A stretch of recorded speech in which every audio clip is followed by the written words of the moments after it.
Alhamdulillah tepat waktu sekali hari ini. Biar nggak bentrok sama host yang lain ya. Alhamdulillah ketemu lagi ya teman-teman. Aduh, ketemu lagi dengan Kak Majid hari Selasa ya yang lalu ya. Kita sudah bertemu di live class teman-teman. Dan kita kemarin membahas tentang fluida dan gelombang maupun gelombang mekanik ya teman-teman ya. Nah, hari kita akan move on lagi kinetik gas. Nah, teori kinetik gas ini teman-teman, walaupun alhamdulillah, walaupun apa namanya, walaupun kalau dilihat dari UTBK tahun 2000 berapa kemarin? 2021 ya. UTBK tahun 2021 kemarin tidak keluar, ya kita agak ini sih agak maklum ya. Karena memang di UTBK tahun 2021 kemarin hanya ada 13 soal ya fisika ya. Sangat sedikit dibandingkan dengan mapel-mapel yang lain ya. Matematika, biologi, kimia itu 15 soal, tapi yang fisika cuma 13 soal. Jadi mungkin apa namanya frekuensi keluarnya juga apa namanya frekuensi harapan keluarnya juga makin kecil ya. Tapi soal tentang teori kinetik gas keluar 2 kali di UTBK tahun 2019.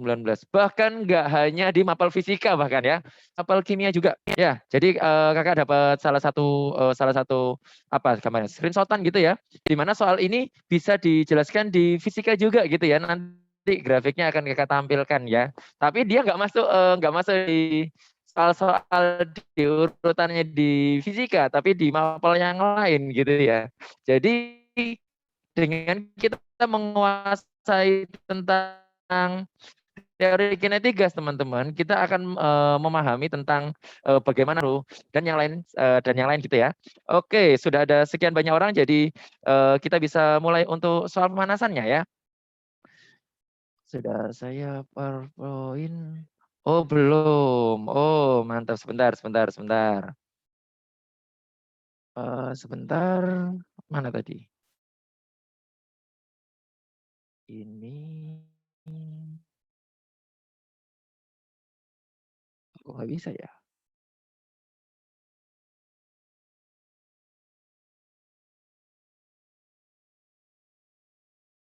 Oh, sebentar, sebentar, sebentar, sebentar, sebentar. Filenya kok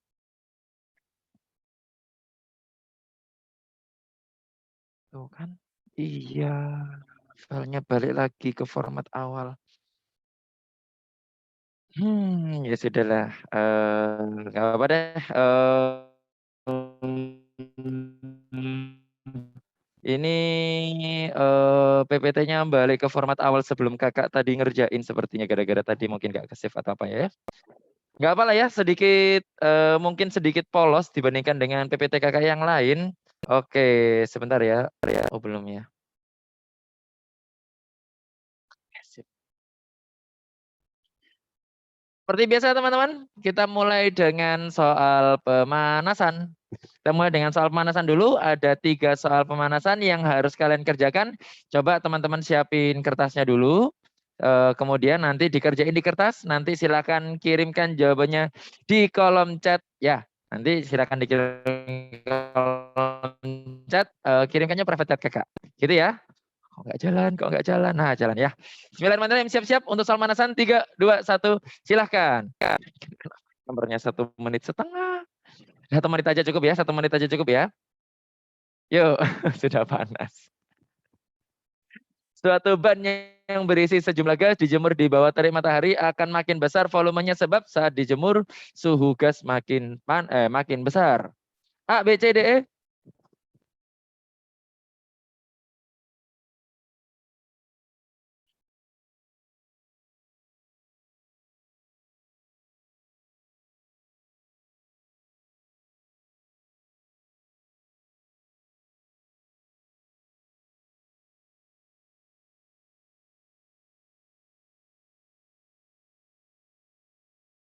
Oke, masih ada waktu 15 detik.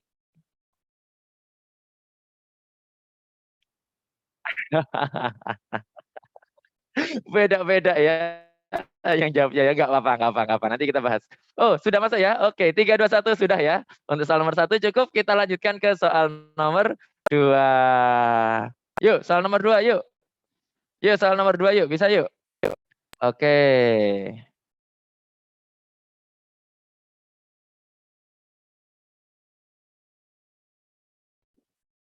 Oke. Tuh kan, mirip kayak kimia. Jadi kalian persis seperti yang kalian pelajarin di kimia kan? Oh, oh.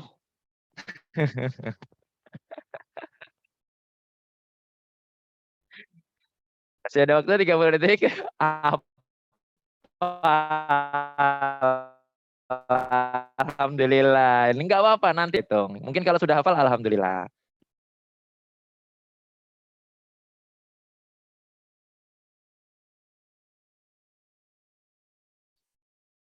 Under 10 seconds. 5, 4, 3, 2, 1. Oke, soal pemanasan yang ketiga.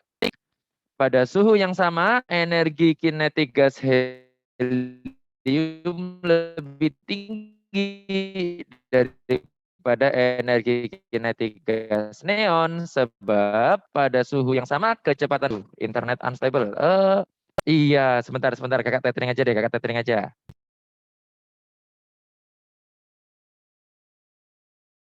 Sebentar, sebentar, sebentar. Wait, wait, wait, wait, wait, wait, wait.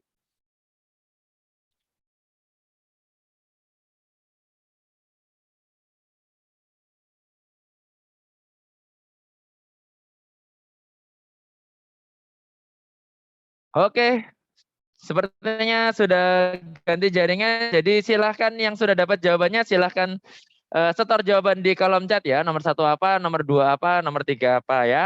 Yang tadi sudah nitip jawaban ya. Yang tadi sudah nitip jawaban silahkan ditulis sama nomornya ya. Farid Hardiansyah, thank you. Ada Retno juga. Rizky Khairul ditulis ya nomornya itu nomor berapa kan nggak tahu ya. Terus ada Adam Rahmadi Putra. Oke, Muhammad Aji juga. Oke, Cucok. RMS apa Kak? Nanti RMS ya. RMS. Muhammad Febrian, ini ditulis sama nomornya ya. Kakak nggak tahu kalian setor nomor berapa itu ya. Ya, Muhammad Aji sudah, Fahmi Fadila, terima kasih. Zakia Salwa, terima kasih. Rizky Khairul, oke, terima kasih. Luar biasa teman-teman ya. Terus ada Siti Fatia juga, Lutfi Koin, ya betul ya. Oke, yang ini nggak tahu Kak, ya nggak apa-apa, santai aja. Nanti akan kita bahas bareng-bareng kok ya. Oke, wah sudah panas luar biasa. Ya, ya, ya, ya, kita bahas aja, kita bahas aja, kita bahas. Ini harus dilipat dulu. Nah, ya keluar. Sebentar, sebentar. Oke. Iya, iya, ini salah satu alat kakak buat pansos ya. Jadi kalau sudah dilipat gitu, langsung perhatiannya tertuju pada laptop, bukan pada kakak. Yuk kita lanjut. Oke, kita akan mempelajari tentang gas, teman-teman, tentang perilaku gas, mulai dari besaran-besarannya yang berpengaruh pada gas itu apa aja. Terus ada hal-hal yang berpengaruh pada gas ya. Kita kemarin sudah bahas tentang fluida. Kalau kita bahas tentang fluida, teman-teman, maka kita bahasanya ya ada zat cairnya dan juga ada zat gasnya gitu ya. Tapi yang sekarang kita mau bahas khusus hanya untuk gas aja. Ya, kita hanya akan membahas gas aja. Yang mana gas itu? Ya, ya kalian tahu lah ya. Gas itu adalah sebuah bentuk fase atau sebuah wujud benda. Di mana wujud benda itu ada 3. Ada padat, ada cair, ada gas. Kalau gas itu yang mana? Yang bentuknya bisa berubah, volumenya juga bisa berubah mengikuti wadahnya dan seterusnya gitu ya. Nah, kita akan membahas tentang gas dan kita akan mempelajari perilaku-perilaku gas, teman-teman. Tapi gas yang nyata ini cukup sulit kita pelajari. Jadi kita harus melakukan simplifikasi gitu ya. Kita harus melakukan penyederhanaan di mana penyederhanaan ini ada banyak hal yang harus kita sederhanakan gitu ya dari sebuah gas yang aslinya nggak benar-benar banget, tapi ternyata menariknya itu ternyata akurat gitu loh. Jadi kita melakukan penyederhanaan yang aslinya kita juga pasti tahu, aslinya sih nggak kayak gitu aslinya. Tapi itu dilakukan supaya penjelasannya jadi simpel gitu ya. Iya, nanti yang sudah tahu pasti itu adalah pernyataan atau persamaan yang sangat indah teman-teman ya. Apa yang enggak indah? Nanti kalian pelajari lagi ya. Yang ini yang indah-indah dulu ya. Apa aja yang harus kita sederhanakan dari sebuah gas yang nyata itu ya. Jadi gas itu kita anggap partikelnya itu benar-benar partikel benda titik.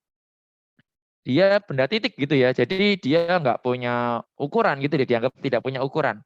Ya, atau kalau kita mau bilang dia punya ukuran, ukurannya itu jauh lebih kecil dibandingkan ukuran dari ruangnya atau jarak antar satu partikel gas dengan partikel gas yang lain. Pokoknya ukurannya kecil banget, volumenya kecil banget gitu ya. Jadi kalau volume gas itu semua atau volume partikel total dari gas itu di total semua, nilainya jauh lebih kecil dibandingkan dengan volume dari wadahnya. Anggap aja nol gitu aja ya. Jadi partikel gas itu dianggap dia tidak berdimensi, itu bentuknya seperti itu ya.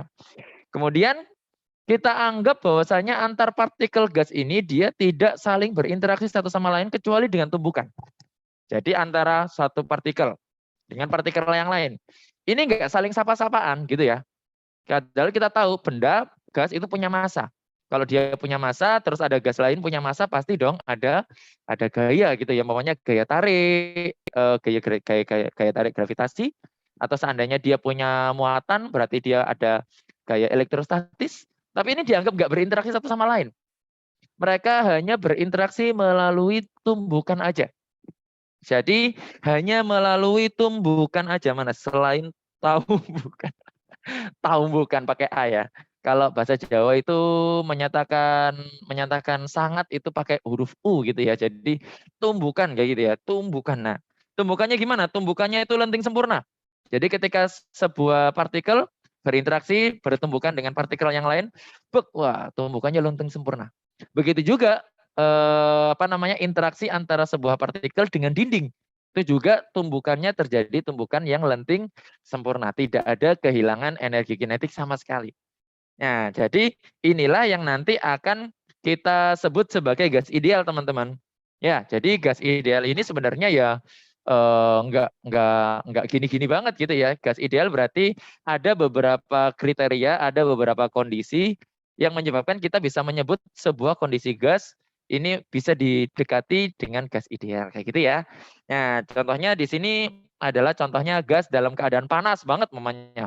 Gasnya dalam keadaan panas berarti dia energi kinetiknya bakal tinggi banget, jauh lebih tinggi dibandingkan energi potensialnya.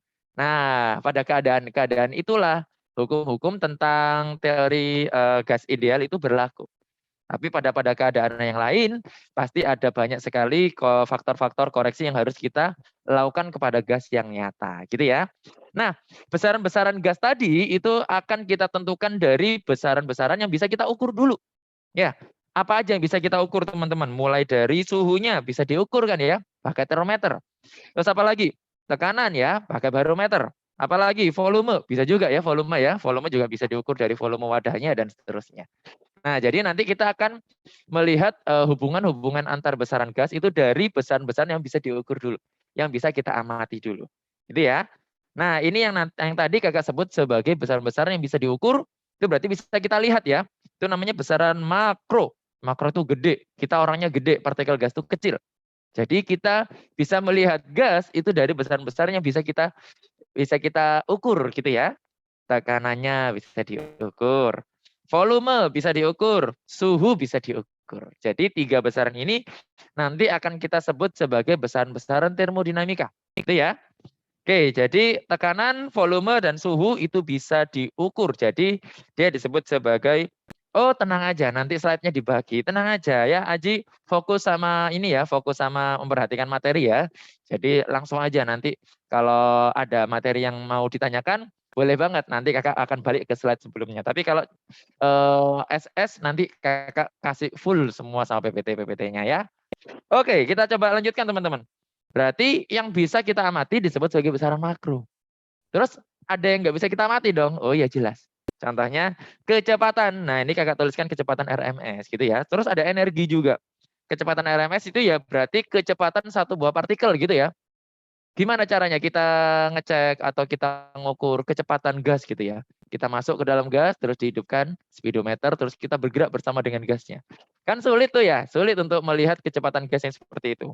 Jadi besaran-besaran ini mungkin nanti akan kita dapatkan setelah nanti kita mengukur beberapa besaran yang bisa diukur dulu gitu ya.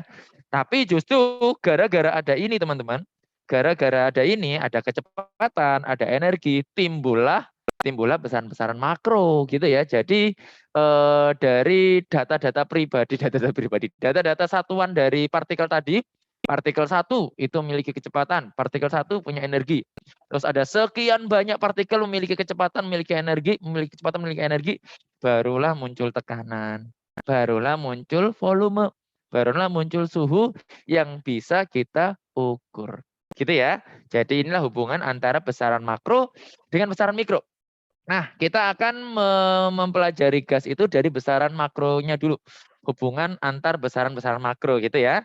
Yang ini ada beberapa hukum ya, ada beberapa hukum sepanjang penelitian itu ada banyak sekali hukum-hukum atau publikasi-publikasi gitu ya, menyatakan hubungan antara besaran ini dengan besaran ini, besaran ini dengan besaran ini, besaran ini dengan besaran ini. Nanti dia akan dari semua hukum-hukum itu akan disimpulkan jadi satu buah persamaan keadaan.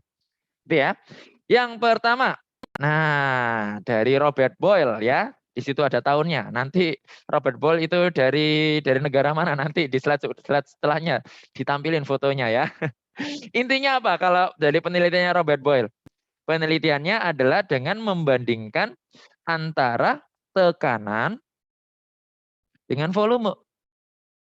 Ya, tekanan sama volume. Sebenarnya tekanan sama volume ini sudah kita pelajari sejak kita membahas tentang pemuaian ya teman-teman ya. Kita sudah tahu semua benda atau kita bisa bilang secara umum ya, ketika sebuah benda itu suhunya makin tinggi, bendanya memuai. Jadi makin besar temperaturnya, dimensinya makin gede. Kebayang ya? Termasuk gas. Jadi ketika suhu gas tinggi teman-teman, maka volumenya ikut tinggi. Jadi perbandingan antara tekanan terhadap volume itu berbanding lurus. Jelas ya? Makin besar suhunya, maka volumenya akan makin besar. Ini digambarkan dengan sebuah gas, kemudian dia dipanaskan teman-teman. Ketika dia dipanaskan, maka partikel-partikel yang ada di dalam wadah itu akan bergerak makin cepat. Ya, jadi suhu itu representasi, ya bisa bilang representasi ya, representasi dengan seberapa cepat lah kira-kira si partikel tadi bergerak. Makin besar suhunya, kecepatannya makin tinggi gitu ya. Nah, kecepatannya makin tinggi itu sehingga di sini kakak salah nulis, kalau ini bukan Robert Boyle, kalau yang kecepatan sama suhu. Salah, bukan kecepatan sama suhu, bukan. Kecepatan sama suhu itu kecepatan volume sama suhu itu Charles. Oh, kakak salah salah masukin slide. Ininya salah, apa namanya, gambarnya salah. Tapi kira-kira seperti ini teman-teman. Kalau Robert Boyle itu hubungan antara tekanan sama volume. Antara tekanan sama volume. Tekanan itu P, pressure, volume itu V, ya volume gitu ya. Nah, apa hubungannya antara tekanan sama volume? Dia berbanding terbalik gitu ya. Ini kalau digambarkan di sini, dia gasnya itu dia memiliki volume tertentu. Kemudian diberi beban. Kita kan kemarin sudah belajar ya tentang tekanan ya. Tekanan P sama dengan F per A. Sehingga dengan kita menambahkan gaya, tekanannya makin gede. Ternyata semakin besar tekanan yang diberikan teman-teman, dia akan memberikan perubahan volume yang berlawanan arah. Jadi semakin besar tekanannya justru perubahan volumenya makin kecil. Gitu ya. Sehingga semakin besar tekanannya, semakin kecil volumenya. Kalau kita perkecil tekanannya, volumenya nanti makin besar. Jadi tekanan dan volume ini berbanding terbalik. Gitu ya. Jadi P kali V-nya sama dengan konstan. Kalau nanti tekanannya makin besar, maka volumenya makin kecil. Gitu ya. Ya sesederhana kalau tekanannya 2 kali lipat, mamanya dijadikan 2 kalinya, maka nanti volumenya menjadi setengah kalinya. Supaya hasil kalinya nanti konstan. Gitu ya. Nah, tekanan sendiri teman-teman, tekanan ini adalah representasi dari banyaknya tumbukan yang terjadi pada dinding. Jadi kalian bayangkan ketika sebuah partikel itu bergerak, dia kan tadi bergerak terus ya. Nah, dia bergerak terus itu dia selain dia bertumbukan dengan sesama partikel, dia juga banyak sekali bertumbukan dengan dinding. Semakin banyak tumbukan kepada dindingnya, makin besar tekanannya. Ya kan? Nah, maka ketika kita press teman-teman ini, ketika kita press, volumenya makin kecil ya. Maka ketika volumenya makin kecil, maka jarak antara satu titik tumbukan dengan dinding pertama dengan tumbukan dengan dinding selanjutnya kan makin kecil. Sehingga dia akan makin sering tumbukan dengan dinding gitu ya. Artinya apa? Semakin kecil volumenya, tekanannya makin gede. Bisa ditulis sebagai P kali V sama dengan konstan, P1 V1, P2 V2. Gitu ya. Oke, itu dari hukum Boyle. Sekarang dari hukum Charles yang tadi yang tadi sempat Kakak spoilerin ya. Gambarnya salah. Gambar GIF-nya salah ya. Nah, kalau dari Charles ini beliau memperlihatkan hubungan antara volume dengan suhu. Antara volume dengan suhu ketika tekanannya dijaga tetap. Jadi ketika kita membuat sebuah penelitian teman-teman, ketika kita ingin bandingkan dua buah besaran, maka usahakan yang lainnya konstan gitu ya, yang lainnya dijaga tetap gitu ya. Kalau yang ini gimana tadi yang ini? Tuh lihat. Nah ini dilihat ya, suhunya dijaga tetap, terus banyaknya partikel juga ini dijaga tetap. Gitu ya. Jadi banyaknya partikel tetap, suhunya tetap, maka yang berubah hanyalah volume sama tekanannya. Makin besar volumenya, tekanannya kecil, makin kecil volumenya, tekanannya besar. Gitu ya. Nah, bagaimana dengan Charles ini? Hubungannya antara volume sama suhu. Volume sama suhu. Dan ingat-ingat teman-teman, ingat-ingat banget. Ketika urusannya sama suhu, kita harus masukkan dalam satuan apa? Tulis di kolom chat. Kalau kita ngomongin suhu, kita harus memperlakukan besaran T ini dengan satuan Kelvin. Pakai U sama I, Kelvin. Iya, betul, betul, betul, betul, betul. Kalau tadi kita bahas tentang pemuaian, MC delta T, MC delta T bukan ya, apa namanya, L kali alfa kali delta T. Nah, delta T-nya itu sebenarnya harusnya pakai Kelvin, harusnya. Harusnya pakai Kelvin. Tapi perubahan suhu pada Kelvin itu setara dengan perubahan suhu pada Celcius. Jadi saat kita membicarakan tentang pemuaian, masih boleh pakai Celcius ya. Perubahan ya, ingat perubahan suhu dalam Celcius sama perubahan suhu dalam Kelvin itu setara. Tapi nilai suhunya Celcius dengan nilai suhunya Kelvin beda. Nah, ketika ditanyakan T, pastikan teman-teman masukin suhunya pakai Kelvin. Ya, kalau T doang pakai Kelvin. Tapi kalau delta T bolehlah pakai Celcius. Tapi kalau selain Celcius atau Kelvin, diubah dulu menjadi keduanya, gitu ya. Jadi memperlihatkan hubungan antara volume gas dengan suhu mutlaknya. Satuannya Kelvin. Gitu ya. Jadi suhu itu memperlihatkan tentang kecepatan dari gasnya ya. Makin besar ke suhu kan kecepatannya juga makin gede pasti ya. Jadi ketika ini kita panaskan teman-teman, ini kita panaskan, maka kecepatannya akan tinggi. Padahal tekanannya dijaga tetap. Sehingga apa sebutannya ya, dia akan memuai gitu ya, volumenya akan memuai. Jadi volumenya akan makin besar seiring dengan besarnya suhu. Ingat dalam satuan Kelvin. Gitu ya. Maka kalau tadi ada hubungan antara P sama V, berbanding terbalik. Sekarang V sama T gimana? Berbanding lurus. Garisnya lurus, linear gitu ya. Nah bagaimana dengan besaran yang lainnya? Dari Gay-Lussac. Ya, hubungan antara tekanan sama volume, tekanan sama suhu. Gara-gara T, temperatur gitu. Kakak mesti menyebutnya suhu ya. Ya, oke, Dip. Nah, di sini tekanan sama suhu. Tekanan sama suhu. Apa hubungannya antara tekanan sama suhu? Berarti kalau tekanan sama suhu ingin dicari hubungannya, maka salah satu harus dibikin konstan lagi. Siapa yang dibikin konstan? Volumenya. Nah, contohnya di sini ada sebuah wadah. Di mana wadah ini berisi gas, kemudian gasnya dipanaskan. Apa yang terjadi? Kecepatan partikelnya makin gede.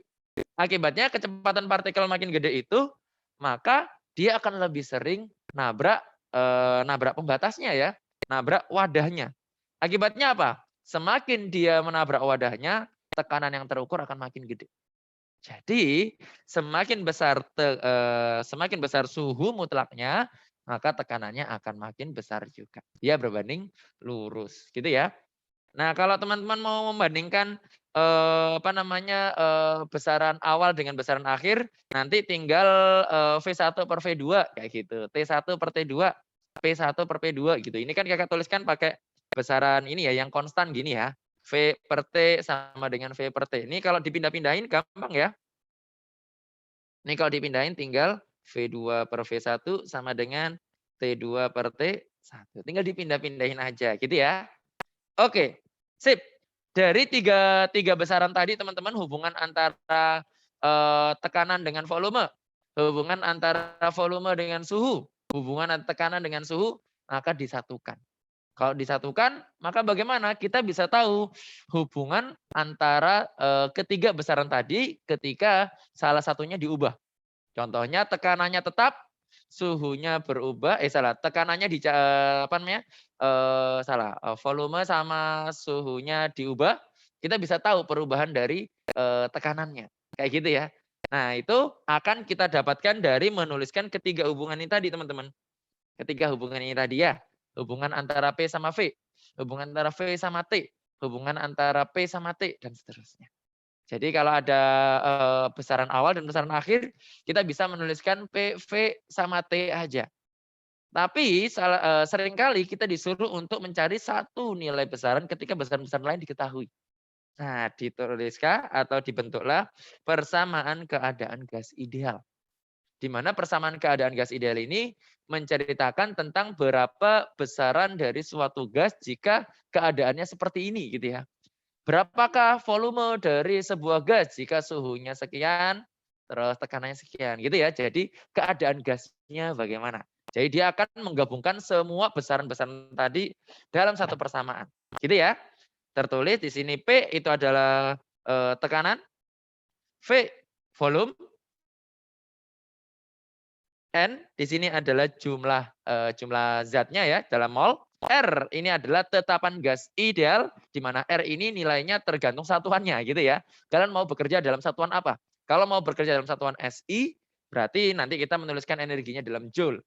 Kalau energi dalam joule berarti semua satuan SI ya. Tekanan dalam Pascal, volume dalam meter kubik gitu ya.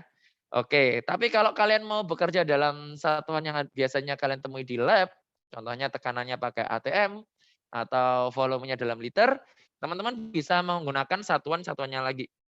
0,0. Nah, ini salah ini harusnya ini 082 harusnya ini. Salah ketik. 0 bukan 0,080 ya, 0,082 harusnya di situ ya. Jadi R-nya ini nanti tergantung satuan yang kalian pakai dalam P sama V apa. Nah, dengan kalian megang dua nilai R ini teman-teman, kalian bisa mengerjakan beberapa kasus di mana ketika salah satu diketahui, maka kalian harus mengubah satuan dari PV-nya atau mengubah nilai R-nya biar ngitungnya lebih gampang. Tergantung dari situasi apa yang diminta oleh soal. Gitu ya. Nah, selain dituliskan dalam TVNRT, dia juga bisa dituliskan dalam PVNKT. Bedanya yang ini N-nya kecil, jumlah mol, yang ini N-nya besar, jumlah partikel. Gitu ya. Nah, kita kan sudah tahu ya, teman-teman juga sudah belajar tuh di kimia, di mana ketika kita bicara tentang 1 mol partikel, berarti ada berapa banyak partikel tuh? Ya, sejumlah bilangan Avogadro gitu kan ya. Sehingga nanti nilai R-nya juga nanti dibagi dengan dikali dengan bilangan Avogadro sehingga nanti nilainya jadi sekian. Nah, jadi K ini adalah konstanta Boltzmann yang nilainya 1,38 kali 10 pangkat min 23. Tapi kalau kalian bekerja dalam persamaan PVNKT harus dalam satuan SI. Harus dalam satuan SI. Tekanannya dalam Pascal, volumenya dalam meter kubik. Gitu ya. Sampai sini ada yang mau ditanyakan? Oke, jadi mungkin kita bisa membahas soal pemanasan yang tadi. Oke, kita coba lihat ya. Satu, suatu ban yang berisi sejumlah gas dijemur di bawah terik matahari akan makin besar volumenya. Sebab saat dijemur, suhu gas makin besar. Ini jelas ya. Ketika kita bilang dia dijemur, berarti kan kita memberikan kalor ya. Maka kita sudah tahu ketika kita memberikan kalor, suhunya pasti naik.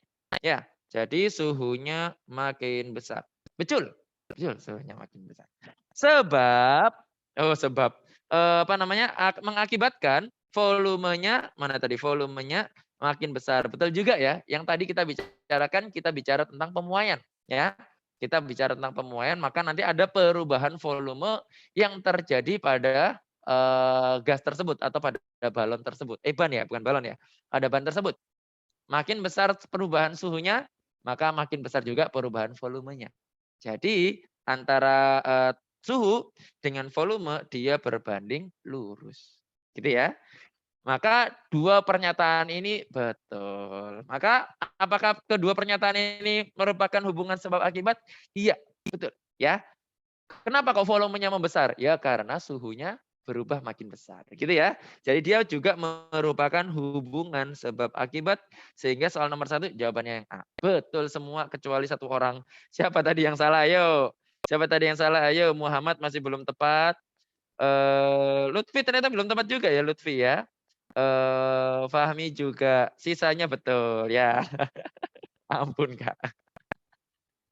Oke, jelas teman-teman ya. Jadi ketika suhunya makin gede, volumenya makin gede juga. Ya, dia adalah hubungan antara sebab akibat. Cocok, mantap. Kita lanjutkan ke persamaan ke soal nomor 2. Satu gas helium sebanyak 1 mol pada suhu temperatur ruang 25 derajat Celcius dan 1 atm memiliki volume berapa? Oh ya sudah. Ini yang dulu kalian belajar di kimia namanya RTP kalau nggak salah ya, RTP. Room temperature and pressure gitu ya, RTP ya, yang kalian sudah hafal nilainya. Kalau RTP nilainya sekian, iya nilainya yang ini ya, nilainya ya. Itu bisa dihitung dari persamaan keadaan yang tadi teman-teman ya. Kita bisa tuliskan PV sama dengan nRT gitu. Hati-hati. V-nya sudah dalam satuan liter, betul. Tekanannya sudah dalam satuan atm, betul. Tapi ada satu yang harus kita ubah teman-teman ya. Apa itu? Suhu. Nggak boleh masukin 25 derajat. Nggak boleh. Harus masukkan dalam satuan Kelvin. Gimana? 25 derajat Celcius berapa Kelvin? Masih ingat cara ngubahnya teman-teman? Tulis 25 derajat itu berapa 25 derajat Celcius ya? Itu berapa Kelvin? Berapa Kelvin? Ya, oke, betul. Aji, Rizky sama Zahira ya. Ditambah 273.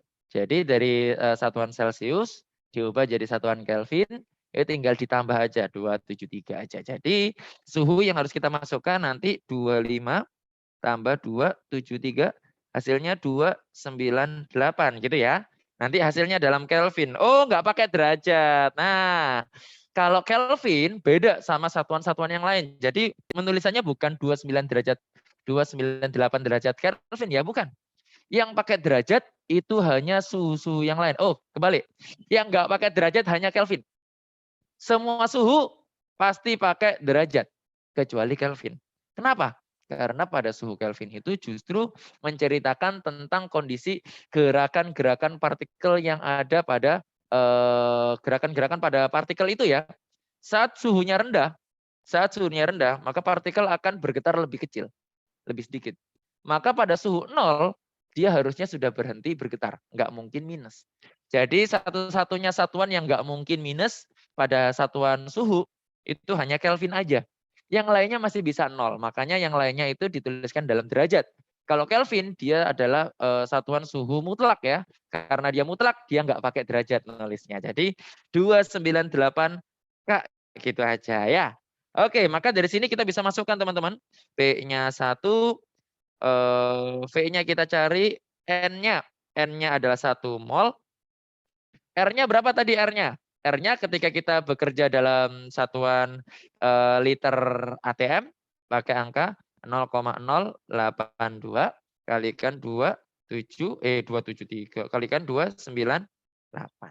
Nanti hasilnya volumenya bisa kalian kalikan sehingga nanti nilainya agak koma-komaan sedikit terus dibuletin ya.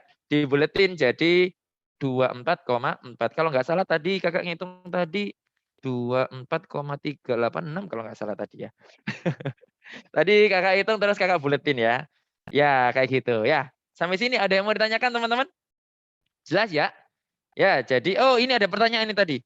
Kak, apa bedanya RTP sama STP? Kalau RTP itu room ya, room berarti suhu ruang. Suhu ruang ya. Tapi kalau STP itu berarti suhunya 0 derajat Celcius. Ya, 0 derajat Celcius, pressure atau tekanannya di 1 atm. Jadi bedanya hanya di T-nya aja. B-nya di T-nya. Kalau di STP berarti suhunya 273 gitu ya. Tapi kalau di RTP suhunya 25 derajat Celcius diubah jadi 298. Gitu ya. Ada yang mau ditanyakan teman-teman? Oke, makin asik kita coba lihat. Mantap. Oke, nih kita lihat nih. Berapakah suhu gas tersebut jika diketahui volume tabung 6 liter, gas oksigen bermassa 64 gram, tekanan gasnya 24,96 kali 10 pangkat 5 Newton per meter persegi. Berapa suhu gasnya? Yuk kita hitung bareng-bareng. Yang sudah dapat jawabannya silahkan tuliskan di kolom chat ya. Mana tadi pointernya? Nah ini, ya tulis dulu volumenya 6 liter, tekanannya tekanan 24,96 kali 10 pangkat 5 Pascal. Terus kemudian diketahui R-nya pakai ini. 8,32 Joule meter Kelvin. Gitu ya. Pertanyaannya berapa suhunya? Nah, di sini kita harus bisa mencari hubungan antara V, P, terus kita hubungkan dengan T. Gitu ya, kita hubungkan dengan T. T itu apa? Suhu. Dicari dari volume sama tekanan. Oh, berarti kita langsung pakai persamaan keadaan. Gitu ya, teman-teman ya. Kita harus langsung pakai persamaan keadaan. Yang mana persamaan keadaannya? PV NRT. Nah, tapi di sini ada satu yang belum kita ketahui. Nah, ini apa ini? N. Nah, N ini dapatnya dari mana, teman-teman? Weh, sudah sikat semua kan soal kimia kan ya. N-nya bisa kita dapatkan dari masanya yang ini. Oh, ada massa. Betul, ya, gram per mr ya, gram per mr. Jadi masanya memang tetap dalam gram aja ya. Jadi nanti masanya dibagi massa apa sebutannya? Massa molekul atau apa mr itu ya? Lupa kakak namanya apa ya. Jadi tinggal dimasukkan M per MR-nya itu sebagai N gitu ya. Sehingga nanti kita bisa tahu T-nya. Massa molar. Oke, alhamdulillah ya. Tahu rumusnya doang, nggak tahu namanya kakak. Pokoknya masanya berapa gram per 1 mol gitu ya. Nggak tahu namanya. Yuk kita masukkan. Yuk kita masukkan ya. P-nya bernilai, oh hati-hati. Ada satu besarnya harus kita ubah. Karena satu besar ini enggak SI ya. Betul. Ini masih belum SI, satuannya masih liter. Jadi kita ubah jadi meter kubik gitu ya. 6 kali 10⁻³ meter kubik. Nah, baru kita masukkan ke PVT-nya gitu ya. Maka T sama dengan P kali V kali MR per M kecil kali R gitu ya. Ini M masanya berapa gram, R ini adalah R adalah tetapan gas idealnya ya. Oke, kita bisa masukkan nilainya teman-teman. P 24,96 V. Oh, kali 10 pangkat 5-nya belum. V 6 kali 10 pangkat 3. MR. Hati-hati. Nah, gas oksigen. Gas oksigen ya. Nah, hati-hati ya. Jadi O-nya doang itu 16. Tapi kalau gas oksigen 32. Ya. Jadi kalau oksigennya doang O itu sudah sering ya kalau di kimia. Kalau gas oksigen O2 ya. Jadi MR-nya adalah 32. Hati-hati dengan gas ya. Jangan diapalin oksigennya doang. Gas oksigen O2. Betul. 32. Oh iya, 10⁻³ Betul. Bagi masanya 64 dikali R-nya 8,32. Nah, ini angkanya aslinya bisa sederhana, cuma kakak nulisnya kegedean, jadi kayak gabung-gabung gitu ya. 24,96 sama 8,32 ini hasilnya pas ya, hasilnya pas 3.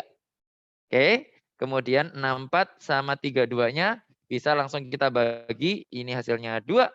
Sehingga 6 dibagi 2 hasilnya 6 dibagi 2 hasilnya 3.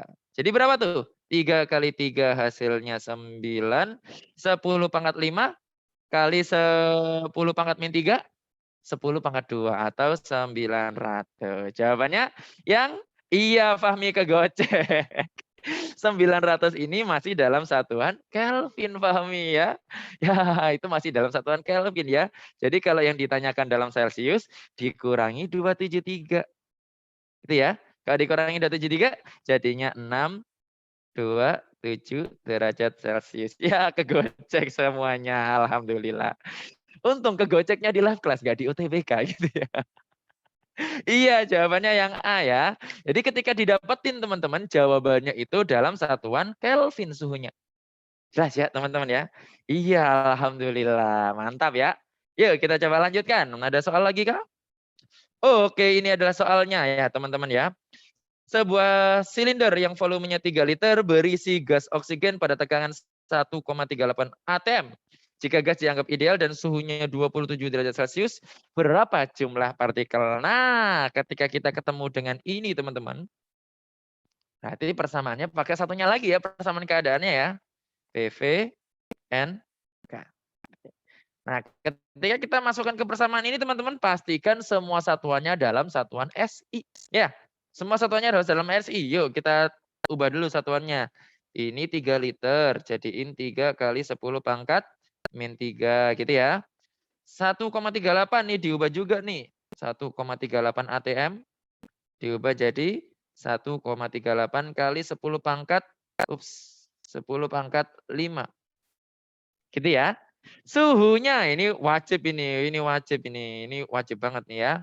Kalau nggak diubah nanti dosa ya. Oke, suhunya berapa tuh? 27 derajat Celcius kita ubah. Jadi satuan Kelvin 300 gitu ya. Kakak tulis 3 kali 10 pangkat 2 nggak masalah ya. Biar bilangannya bilangan pokoknya doang ya yang ditulis ya. Oke, berarti berapa jumlahnya? Berarti yang dicari N. Yang dicari N gitu ya. Maka K sama T-nya turun. P kali V dibagi K kali T. Oke, Fahmi sudah nyimpen jawaban. Oke, hati-hati Fahmi, hati-hati kegocek lagi ya. Ampun, ampun, ampun. Yuk, kita coba lihat ya. Benar nggak jawabannya Fahmi? Yuk. P-nya dimasukkan 1,38. 10 pangkat 5. V. 3 kali 10 pangkat min 3 per K. 1,38 kali 10 pangkat min 23 dikali T, T-nya 300. Iya, kan cuma tinggal angka angkanya 3 doang ya. 1,38-nya habis, 3-nya dibagi 3 hasilnya 1. Yang angkanya 1 cuma ada jawabannya A gitu ya. Jadi hasilnya 1 kali 10 pangkat 10 pangkat 23 gitu ya. Sip, jawabannya yang A. Sampai sini ada yang mau ditanyakan teman-teman? Oke, Fahmi betul, Wahid Jauhari juga betul. Ada yang mau ditanyakan? Waduh, sudah tinggal 15 menit lagi, padahal materinya belum selesai ya. Oke, beberapa materi yang tersisa ini kakak mungkin terangkan di Ambis Ekstra aja ya. Tapi Ambis Ekstra nanti nggak bahas ini tapi ya, karena kalian leading ya, kalian ini materinya cepat banget yang U2A ini. Padahal kelas yang lain kemarin ketabrak sama liburan, akhirnya kurang materinya ya. Jadi nanti kita akan Ambis Ekstranya tentang fluida dan tentang gelombang ya nanti ya. Oke, ya, tentang fluida dan gelombang. Kemarin kan kita sudah bahas PS tuh. Ya, kemarin kita sudah bahas PS. Nanti malam kita latihan soal banyak-banyak ya. Oke, ya. Oke, materi berikutnya teman-teman tentang besaran mikro. Ya, tadi kan besaran makro tuh, hubungan tentang besaran-besaran yang bisa kita ukur tuh. Gimana caranya kita bisa mengetahui tentang besaran-besaran dari masing-masing partikel. Ya, tadi ngomongin besaran umum. Ya, satu gas umum ini suhunya berapa? Satu gas umum ini berapa volumenya? Satu gas umum ini berapa tekanannya gitu ya. Nah, sekarang kita ngomongin mikro. Kita ke partikelnya per partikel itu dia punya apa aja. Gitu ya. Yang pertama, di sini sudah dijelaskan dari teori ekipartisi bahwasannya sebuah partikel itu memiliki energi karena suhunya, teman-teman. Jadi energi kinetik yang dimilikinya itu hanya berdasarkan dari suhunya aja. Ingat suhu itu urusannya sama ini ya, urusannya sama satuan Kelvin ya. Jadi suhu mutlaknya. Semakin besar suhu mutlaknya, energi kinetiknya makin gede. Kayak yang tadi kita bicarain ya, ketika dia suhunya gede tuh, wah des, kecepatannya juga tinggi gitu ya. Jadi energi kinetiknya akan besar seiring dengan besar besar T-nya gitu ya. Nanti KT-nya ini bisa diganti dong dengan persamaan yang tadi sudah kalian pelajari di persamaan keadaan. PV sama dengan NRT. Sama dengan apa? NKT gitu ya. Nah ini ada KT. Nah KT-nya nanti kalau kalian substitusikan, nanti kalian bisa mengubah satuan-satuan tersebut. Gitu ya. Oke. Kak, apakah karena massa partikel diabaikan maka nggak ada energi potensial? Lebih tepatnya energi potensialnya jauh lebih kecil dibandingkan energi kinetiknya. Bayangkan energi kinetiknya ini kan suhunya pakai satuan Kelvin ya teman-teman ya. Satuan Kelvin itu gede banget loh. Ya, satuan Kelvin itu gede banget sehingga energi kinetiknya nilainya jauh lebih tinggi dibandingkan nilai dari energi potensialnya. Jadi energi potensialnya diabaikan atau dianggap nol. Dia tidak berinteraksi satu sama lain. Gitu ya Aji ya. Tapi pertanyaannya Aji bagus karena emang energi potensial itu juga tergantung dari massa dari masing-masing partikel gas ya.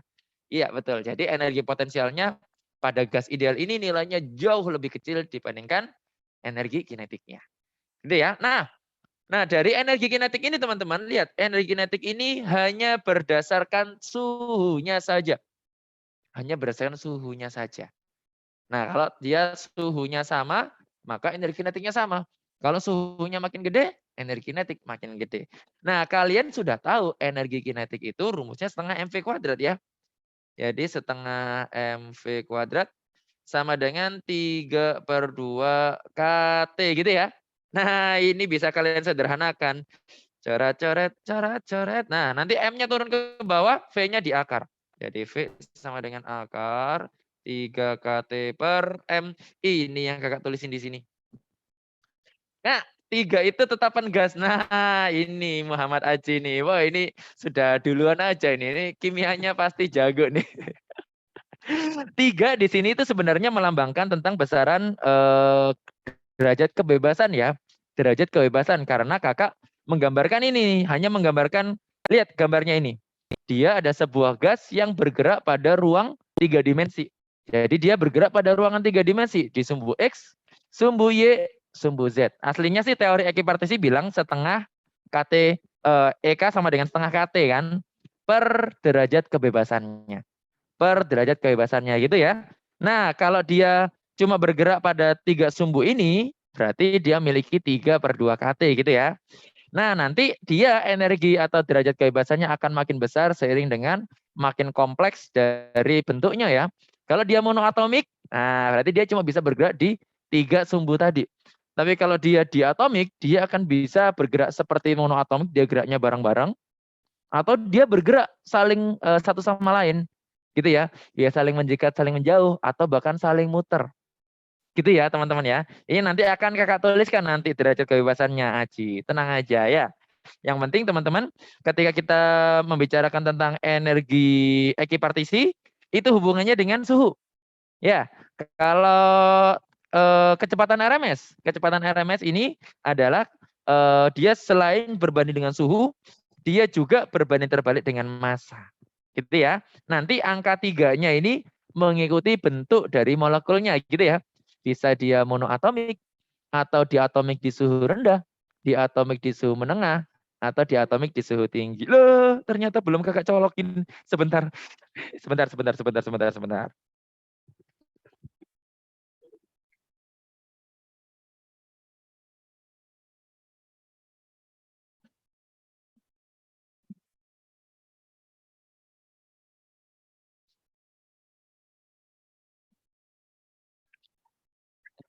Maaf, udah disiapin dari tadi ternyata belum dicolokin ya.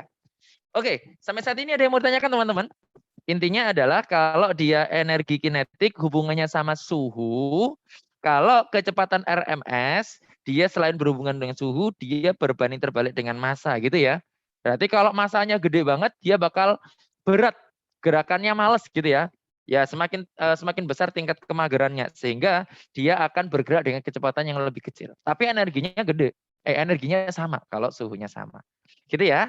Nah ini yang tadi ditanyain sama ditanyain sama Aji ya tentang bentuknya ya. Tentapannya tadi untuk gas apa ya yang ini ya. Oke, Kak, inersianya gede ya, Kak. Betul Ahmad Gunardi ya. Semakin besar masanya, semakin besar inersianya ya. Semakin besar juga tingkat kemageran ya. Makin besar dia masanya, makin males dia gerak ke tempat yang lain atau makin males dia bergerak ke keadaan yang lain gitu ya. Kakak seneng banget ngomong tingkat kemageran itu. Bangga banget ngomongnya. Nah, ya gini teman-teman ya. Kita lihat ya di sini tadi kan kita sudah bicara tentang energi kinetik satu buah partikel. Rumusnya apa energi kinetik satu buah partikel? Setengah, 3/2 kT. Satu buah partikel, energi kinetiknya 3/2 kT. Terus, berapa energi dalamnya? Nah, energi dalam ini intinya itu adalah energi dari seluruh partikel yang ada di gasnya. Seluruh partikel yang ada di sistemnya. Ada berapa banyak partikel tuh? N partikel. Ya sudah, 3/2 NKT. Selesai ya teman-teman ya. Jadi energi kinetik yang tadi kita bicarakan satu partikel. Kalau N buah partikel gimana? Kaliin N. Jadi 3/2 NKT gitu ya. 3/2 NKT. Nah kalau dia monoatomik pasti angkanya 3. Gitu ya. Tapi kalau dia diatomik dia tergantung dari derajat kebebasannya gitu ya. Ketika dia suhunya rendah, maka dia akan posisinya antara satu partikel dengan partikel yang lain akan relatif tetap. Sehingga dia seperti monoatomik geraknya bareng-bareng. Suhu X, Y maupun Z. Gitu ya. Kemudian saat suhu sedang nanti ketambahan derajat kebebasannya karena dia berotasi dulu Pak. Kalau suhu sedang. Kayaknya itu berotasi dulu kayaknya. Jadi dia sambil muter gitu ya. Jadi dia punya tambahan 2 derajat kebebasan. Kemudian ketika suhunya tinggi, nanti dia ada perbedaan posisi antara dia menjauh dengan mendekat. Dia bervibrasi. Jadi pada suhu tinggi, dia nanti punya 7 derajat kebebasan. Jadi nanti energinya tinggal dimasukkan ke sini. Gitu teman-teman ya. Oke, seperti ini. Jadi semakin besar suhunya, maka energi yang dimiliki oleh gas tersebut makin besar gitu.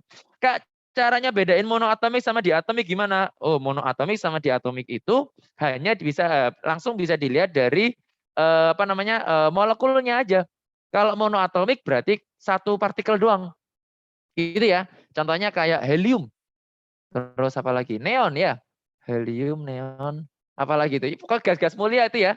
Gas-gas mulia itu kan berarti gasnya itu hanya dari satu atom aja gitu ya. Tapi kalau gini ya Dita ya, kakak tuliskan. Kalau monoatomik berarti satu atom gitu ya. Helium, terus neon, apalagi argon ya.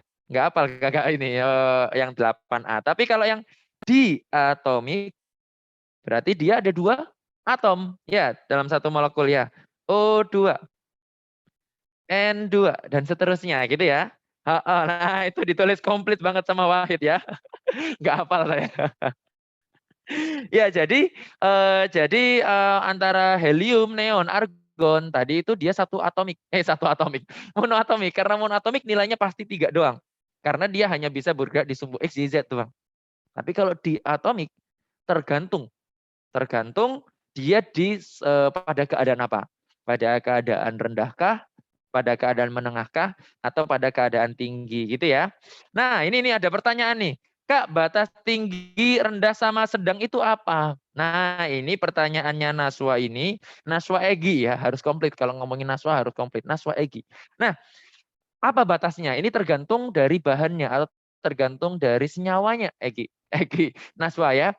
Jadi kalau kita bisa bilang berapa energi atau berapa batas suhu ya pada oksigen, Itu beda antara batas suhu tinggi pada oksigen dengan batas suhu tinggi pada nitrogen, beda. Karena dia bergantung sekali pada senyawanya. Jadi batas dia tinggi, batas dia menengah, batas dia rendah itu ketika dia mengalami gerakan tadi. Kalau dia gerakannya tetap aja, berarti masih di suhu rendah. Tapi kalau dia mulai melakukan spin atau berputar atau berotasi gitu ya, berarti dia sudah mulai masuk di suhu menengah. Dan ketika dia sudah mulai menjauh mendekat satu sama lain atau bervibrasi, dia sudah mulai masuk di suhu tinggi. Gitu ya. Jadi kalau dibandingkan antara dua bahan, ini pada suhu sekian dia suhu tinggi atau rendah itu belum bisa ditentukan secara langsung.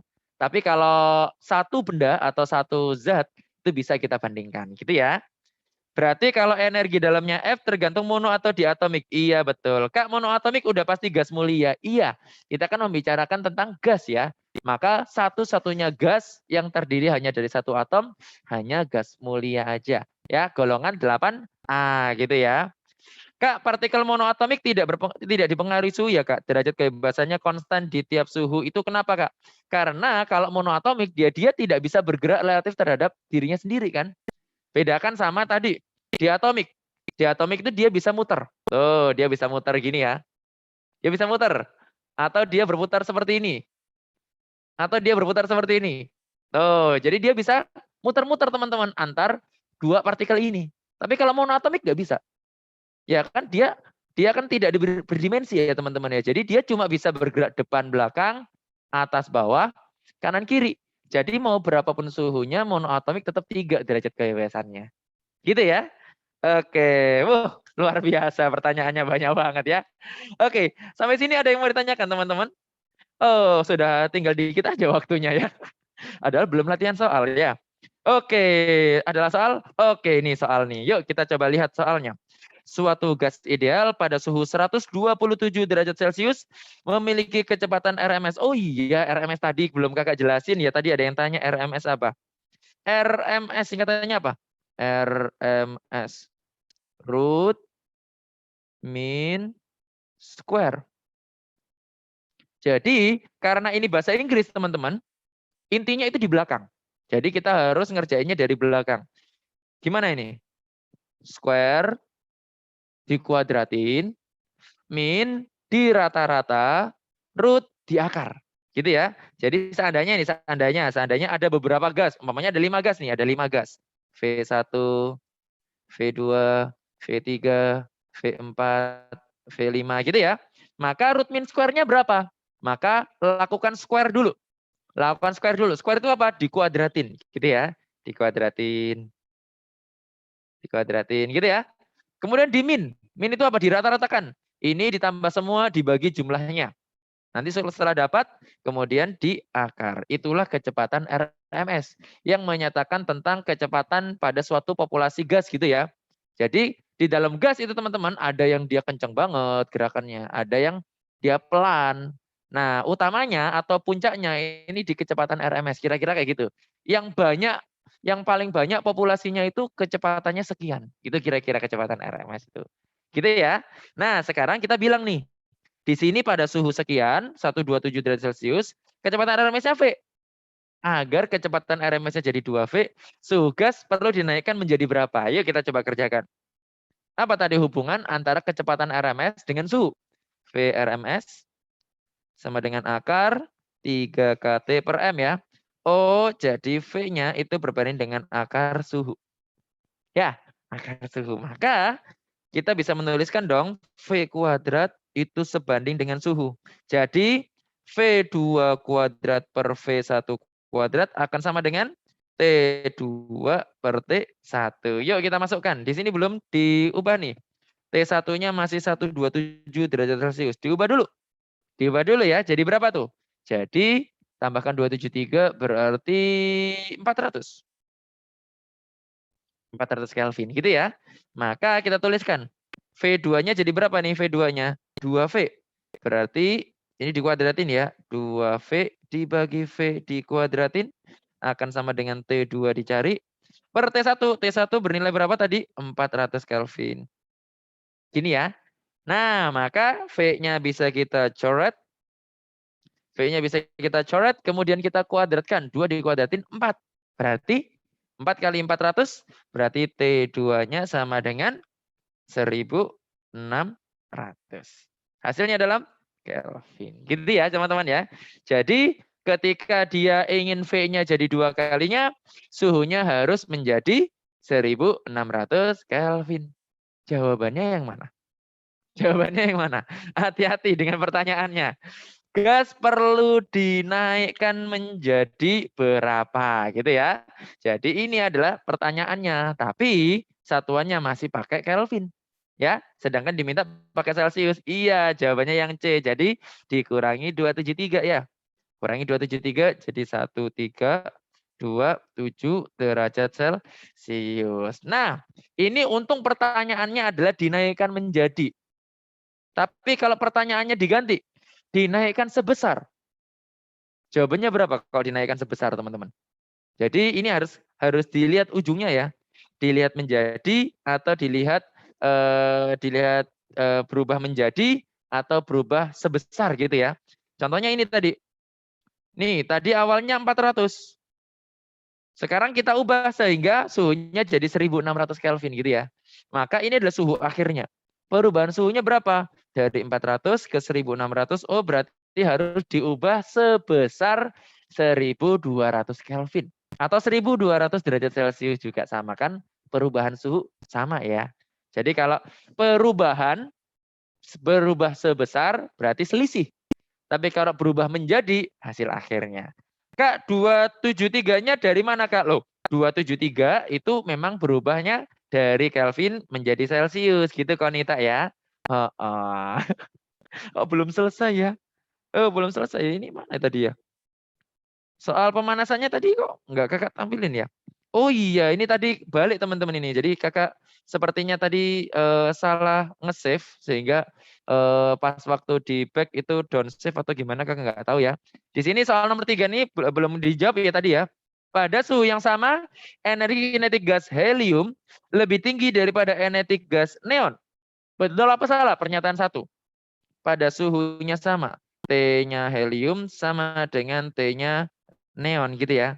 Maka bagaimana energi kinetik helium terhadap energi kinetik neon? Oh, kita ingat bahwasanya energi kinetik itu nilainya adalah 3/2 kT. Jadi dia hanya berbanding pada suhunya saja. Kalau suhunya sama, maka energi kinetiknya sama. Gitu ya. Nah, kalau energi kinetik sama, maka dia bilang nih energi kinetik gas helium lebih tinggi daripada neon. Oh, salah. Salah ya, karena energi kinetiknya sama, karena suhunya sama. Nah, sebab kita lihat pernyataan kedua, pada suhu yang sama, kecepatan RMS gas helium lebih tinggi. Nah, kalau RMS beda ya. VRMS nilainya gimana? Akar 3 kT per M. Tuh, lihat ada M-nya, ada massa. Berarti kita bandingkan masanya si helium dengan masanya si neon gitu ya. Oh, ternyata massa heliumnya lebih kecil. Sehingga kecepatan RMS-nya helium terhadap kecepatan RMS-nya si neon pasti nilainya lebih gede. Gitu ya. Karena semakin kecil masanya, maka kecepatannya makin gede. Gitu teman-teman ya. Jadi jawabannya yang mana? Nah, pernyataan pertama salah, pernyataan kedua betul, jawabannya yang D. Cukup ya teman-teman ya, Kakak minta maaf overtime 4 menit dan sepertinya materinya tidak cukup bagus karena Kakak kembali ke format awal ya. Jadi mungkin Kakak beresin dulu PPT-nya, nanti Kakak berikan ke Kak Alia nanti acara catatannya ya. Cukup ya teman-teman ya, jangan lupa isi presensinya. Kakak akhiri, terima kasih. Wassalamualaikum warahmatullahi wabarakatuh. Kakak serahkan lagi ke Alia.